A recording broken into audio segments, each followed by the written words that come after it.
Hi, Taylor T. Carlson here, and once again we're going to be reviewing a Dragon Ball SH Figuarts figure. This time around we're looking at Bardock, the biological father of Goku.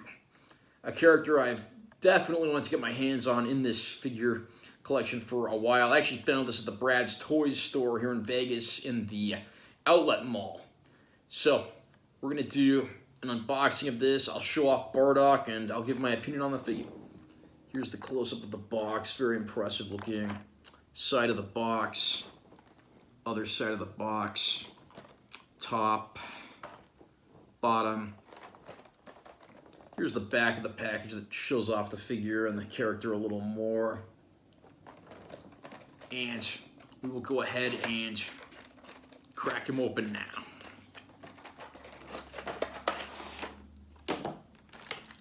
Here's the figure on his plastic card with all the accessories visible.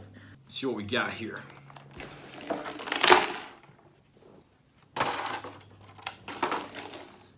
Here's a look at the figure itself. We'll come back to this in a second. Looks pretty impressive with the Scouter and the Saiyan armor there. There's the back. And for an accessory that we can use with one of the hands, he's got the little energy blast piece, so that's pretty cool. We've got a few alternate face pieces. He has his more generic expression on there by default. Right here he has more of a smirking face. Here he's got his yelling face. And I like how all these faces actually have the little scar on there. I'm glad that they went for attention to detail there. There you got his gritted teeth face. Of course, he looks just like the way Goku would look as an adult because lower class Saiyans didn't come in a whole lot of different body types. He also has like an alternate hairpiece accessory that goes where you put the heads in when you're interchanging them. Yeah, he has a detachable ear right here that you can put in when you don't have the Scouter on. Then for his hands, he has one hand here that has a little hole in the middle for the energy blast piece. He's got open hands. Got the slightly open hands here, which I guess are good for, deflecting or firing energy blasts. And now we'll just look Bardock over head to toe. They get the hairstyle totally right, which of course Goku would have as an adult as well. Got his red headband and facial scar and his Scouter. And then the head can go up and down, rotate left and right. He's got the ball joint arms, so those are pretty flexible. His elbows are articulated as well. And then the fists can rotate too, because again, those are interchangeable. He's got the his torso is articulated, and that moves that way. But when I try to turn this a little, I do hear some clicking sounds. So might want to just stick to going from like left to right and back and forth. Don't try to turn his torso. I don't think it's meant to go that way. And then, like right down there, you can see where his tail attaches. The tail is like permanently wrapped around the figure the way Saiyans typically do that. These little lower armor flat pieces, these are articulated as well if you want to move those out a little. And then you can do the ball joint legs, articulated knees, and you can rotate the feet, and also the toe pieces are articulated for if you want to pose the figure that way.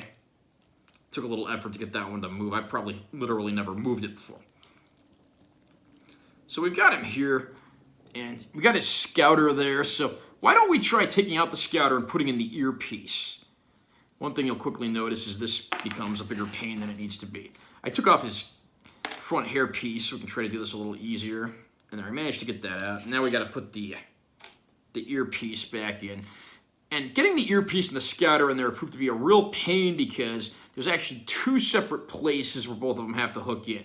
You can kind of see the holes there on the side of the earpiece there. Okay, and I actually managed to get that in there without too much trouble this time, but sometimes it can become a real hassle. And then there he is. Got his new ear in there. While we're at it, why don't we switch out his face? And unfortunately, there's only one earpiece, and the other facial pieces don't have a left ear, so you have to use the same one or the Scouter. So I got the smirking face. We'll stick that in there. And if you look up here, he's got two little pegs that have to go up into where his headband is. We'll actually put the other hairpiece out in front. Really, I don't see any huge difference between these two hair pieces. One might be a little taller, maybe slightly more rigid than the other. We got that in there. Why don't we take out his hand and we'll try out that Energy Blast hand piece. So we'll take his fist off. Like with a lot of these figures, it's kind of a pain to get the hands interchanged because of the tiny little pegs there. There we got his open hand there, ready to fire a blast. And now we're going to put in the energy piece. And there we go. He's got his energy orb there, ready to throw it at First Form Frieza. Of course, to have it inevitably fail, and then he gets impaled by Frieza's supernova. But they actually did make a figure of First Form Frieza in the Figuarts line. I wouldn't mind getting my hands on. Maybe have these two squaring off against each other. Let's try out another set of hands and another face while we're at it. All right, we'll take this off.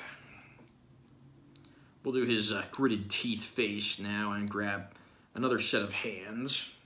There we got him with his open hands there. And, of course, we'll put his Scouter back on now. Got to get his hairpiece back in the front, too. And you can see right in there where the ear or the Scouter has to go. It's got to fit into those two separate holes, so it's a little bit of a pain to do. And I got that in there, but it kind of knocked his hairpiece loose when I did it. The Scouter looks great, but that is more of a pain than it needs to be.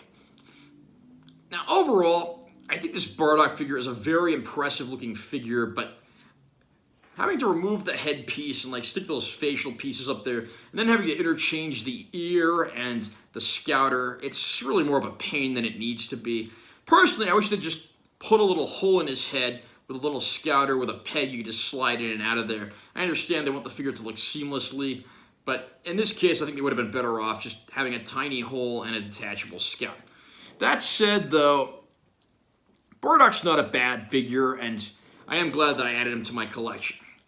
Are you a fan of the SH Figuarts line, and have you collected any of these Dragon Ball toys?